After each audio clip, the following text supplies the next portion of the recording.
You can imagine that if we measure multiple proteins at once, really what we're doing is getting different combinations of proteins that are expressed or not expressed by particular cells, and then we're able to identify or characterize or name those cell types on the basis of those combinations of proteins.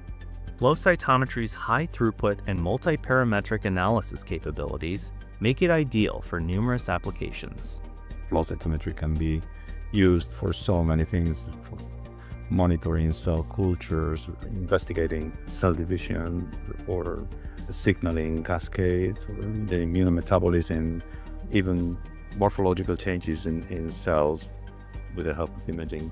So there are many, many different applications to flow cytometry. But in particular, in my lab, we are mostly interested in performing immune monitoring on patients, mostly cancer and also neurological patients.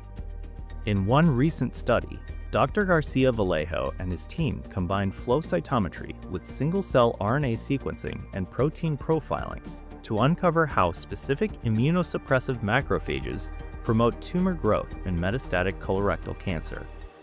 This kind of integrative analysis demonstrates how flow cytometry can be used to understand disease.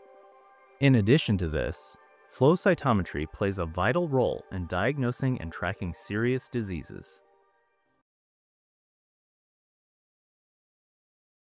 Flow cytometry has grown from a basic analysis tool to a sophisticated platform capable of high-throughput cellular analysis.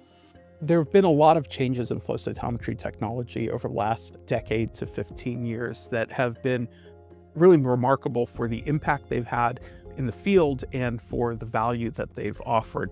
Some of those advancements include new reagents, new fluorescent dyes that help us detect more proteins at once and that help make the detection of those proteins really clean and discrete from background noise. So advances in reagents have certainly been important. I think one of the recent innovations that's really had a huge impact across flow cytometry, not just in precision medicine, has been the emergence of spectral flow cytometry. For many years, there were very small innovations that were helping us move from 5 to 7, maybe 9, 11 markers at a time. It took a long time to get there. All of a sudden, spectral flow cytometry has helped us move from 15, 20 into 40 colors very quickly.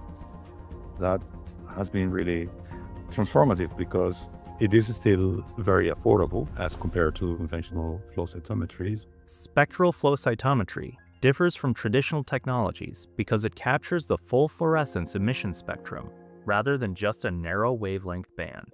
And that allows us to distinguish different dyes more clearly and add more markers to our panels so that we can look at more things associated with cells.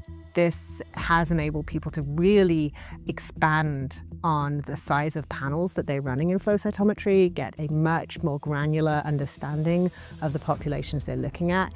And of course, with it being a high throughput process, you can get to statistically significant information quite quickly. I think that this has had an incredible impact in the field of immunology, and it's going to continue having a very, very important impact in the coming years. And I think the number of publications during COVID addressing the COVID-related immune response was extremely overwhelming and definitely facilitated by the availability of these kind of technologies. When we think about precision medicine or even any of our disease studies where we might be working with rare samples, small samples, and patient samples where we have one shot to get the information we need, being able to do big panels means we can ask multiple questions in one sample. We don't have to break panels up into smaller sizes. We can do it all in one go. And I think that is a real value that spectral and high parameter flow cytometry brings.